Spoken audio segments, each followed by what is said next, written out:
Alors vous voyez que c'est même plus important que ce qu'on disait, puisqu'on pensait avoir 10 coordinations, il y en a 15 qui se sont exprimées.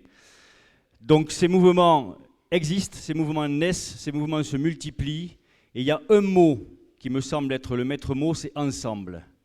Ensemble, il faut que l'on avance, il faut que l'on accélère, il ne faut pas qu'on lâche, et pour ça, il ne faut pas que l'on crée des choses qui existent déjà. D'où l'importance de la coordination. La coordination, elle existe.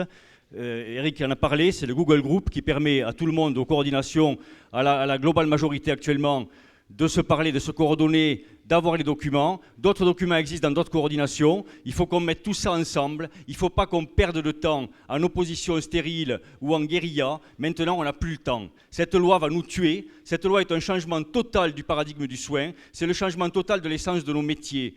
Je le rappelle rapidement, l'État devient responsable de la santé.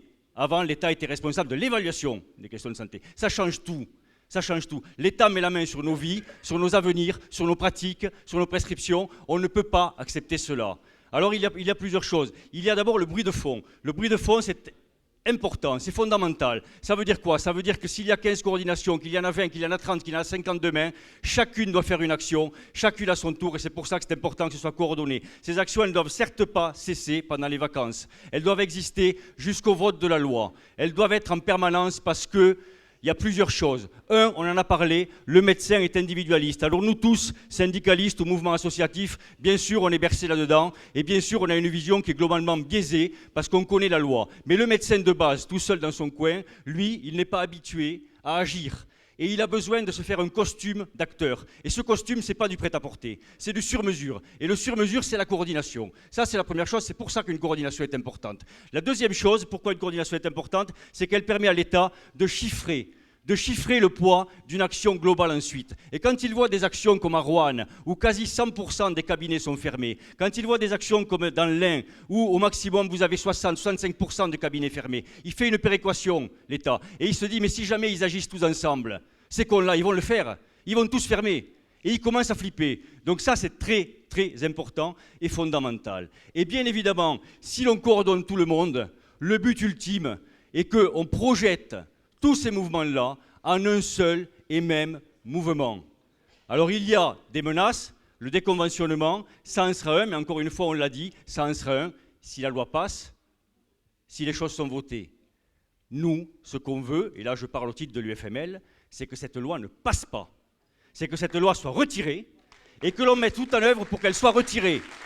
Comment on peut mettre tout en œuvre pour qu'elle soit retirée ?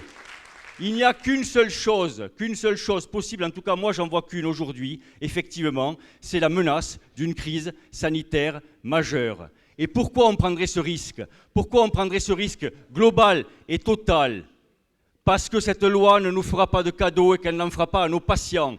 Parce que cette loi va mettre à bas à la fois notre système sanitaire et l'économie du pays.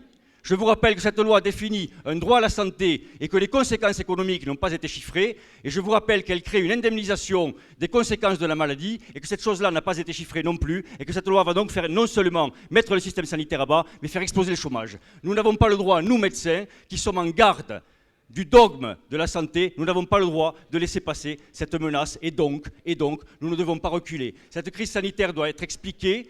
Nous avons eu 3 victoires. La première victoire est que cette loi devait être votée en juillet. Elle ne l'a pas été. Elle sera votée très probablement en courant novembre, parce qu'elle arrivera après la loi de financement de la sécurité sociale. Première victoire. La deuxième victoire, c'est vous tous. C'est les coordinations qui se lèvent.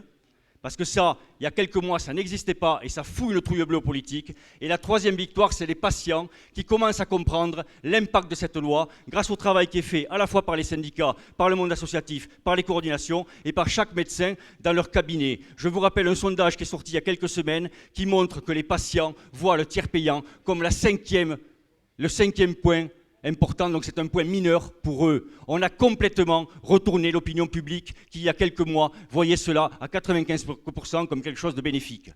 Donc il faut continuer. Il faut continuer et il ne faut pas qu'on lâche. Et il faut absolument que d'ici le mois d'octobre, d'ici le mois de novembre, nous soyons en capacité de créer un mouvement total, illimité, sans possibilité de réquisition, ou en tout cas très peu, et sans permanence de soins. Encore une fois, ils ne nous feront pas de cadeaux, nous n'avons pas à leur en faire. Nous n'avons pas à leur en faire.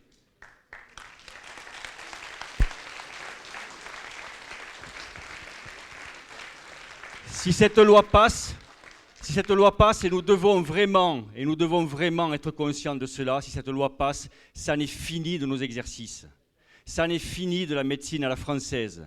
J'en terminerai juste par une présentation sommaire et rapide de l'UFML. L'UFML, ce n'est pas un syndicat, c'est un mouvement associatif. L'UFML, c'est 3 ans d'exercice, 3 ans de présence. On est parti d'un simple constat, c'est qu'il fallait redonner à la profession son respect, sa considération, sa reconnaissance. Des mots qui sont foulés aux pieds par des politiques qui considèrent que nous sommes les paillassons de la République. Ça suffit.